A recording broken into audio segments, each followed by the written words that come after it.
नैनीताल के जंगल में टुनटुनी चिड़िया अपनी माँ टूनी चिड़िया के साथ रहती थी।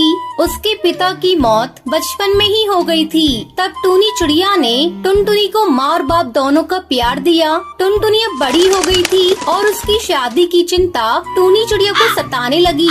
एक दिन जंगल का मुखिया कड़कनाथ कौआ टूनी चिड़िया के घर आता है। कहो भाभी, कैसे हो? सब कुछ बढ़िया चल रहा है ना? मुखिया जी आप बताइए, कहिए कैसे आना हुआ? तुम्हारी बिटिया के लिए रिश्ता लेकर आया हूँ। शहर में मेरी मौसी का बेटा है। तुम कहो तो बात आगे बढ़ाऊं। वैसे आजकल मौसी मेरे पास आई हुई है। कल उनका बेटा भी आने वाला है। तुम चाहो तो कल ही टुनटुनी को दिखा देते हैं। ठीक है मुखिया जी, एक न एक दिन बेटी को विदा तो करना ही है।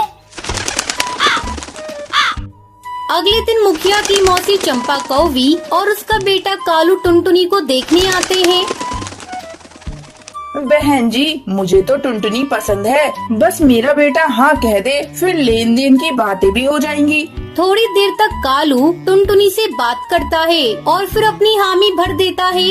मुबारक हो बहन जी, अब आपकी बेटी मेरी हुई। लेकिन दहेज में मुझे 2 लाख रुपए नगद चाहिए। मेरा बेटा अपने काम को आगे बढ़ाना चाहता है, इसमें पैसे तो लगेंगे ही। वैसे भी मैं आपसे बहुत थोड़ा दहेज मांग रही हूँ। आप लोग गांव के हैं और हम लोग शहर के। शहर में शादी करने के लिए बहुत सारा दहेज देना पड़ता है। मैं तैयार हूँ बहन जी, बस मेरी बेटी का घर बच जाए, इससे ज्यादा खुशी की बात मेरे लिए और क्या होगी। इस तरह कुछ दिनों बाद टुनटुनी और कालू की शादी हो जाती है और वो अपने ससुराल आ जाती है। शादी को 1 महीना गुजर जाता है। एक दिन टुनटुनी अपनी सास से कहती है, माँ जी एक बात पूछूं आपसे? मेरी शादी हुई 1 महीना गुजर गया, पर ये रात को कभी घर पर रुकते ही नहीं है। आखिर इनका ऐसा कौन सा काम है जिसे वो दिन में नहीं कर सकते? मेरा बेटा कौन सा काम करता है, इससे तुझे क्या मतलब? बस तू खाने और घर संभालने से मतलब रख। ज्यादा दिमाग चलाया मत कर। ये गांव नहीं शहर है, यहाँ दिन और रात एक समान काम होता है। टुनटुनी अपनी सास की बातें सुनकर चुप रह जाती है। उसे नहीं पता था कि उसका पति शहर में किसी और चिड़िया से शादी करके उसे धोखा दे रहा है।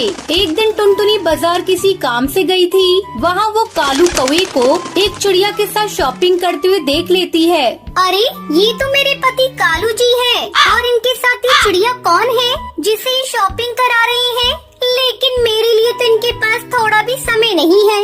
टुनटुनी तुरंत अपने पति के पास जाती है। अरे कालू जी, आप और यहाँ ये कौन है? इनसे मेरा परिचय तो कराइए। मैं इनकी पत्नी हूँ और आज मेरे पति देव मुझे शॉपिंग करा रहे हैं। लेकिन इनकी पत्नी तो मैं हूँ और मेरी इनसे शादी हुई है। क्या बकवास कर रही है? मैं तुझे नहीं जानता। चलो जाओ यहाँ से। टुनटुनी आंसू बहाती हुई अपने घर चली जाती है।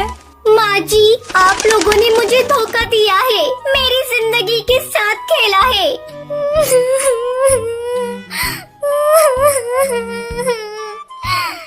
तभी कालू कौवा भी घर चला आता है। माँ, अब इस गवार का कोई काम नहीं, हम आज ही इसका काम तमाम कर देते हैं। दोनों माँ बेटे मिलकर टुनटुनी को एक नदी में ले जाकर फेंक देते हैं। बचाओ बचाओ, मैं डूब जाऊंगी, मुझे तैरना नहीं आता। तभी उस नदी के पास पानी पी रहा एक हाथी का बच्चा टुनटुनी की आवाज सुनता है। वो किसी तरह टुनटुनी को नदी में डूबने से बचा लेता है। टुनटुनी अपने साथ शहर में हुए अत्याचार को अपनी माँ को नहीं बताती। नहीं नहीं, मैं अपनी माँ को कुछ नहीं बताऊंगी, नहीं तो मेरी माँ ये सदमा बर्दाश्त नहीं कर पाएगी और मर जाएगी, और मैं वापस अपने ससुराल भी नहीं जाऊंगी। मैं खुद से अपना एक नया घोंसला बनाऊंगी। फिर टुनटुनी चिड़िया नदी किनारे एक पेड़ पर एक घोंसला बना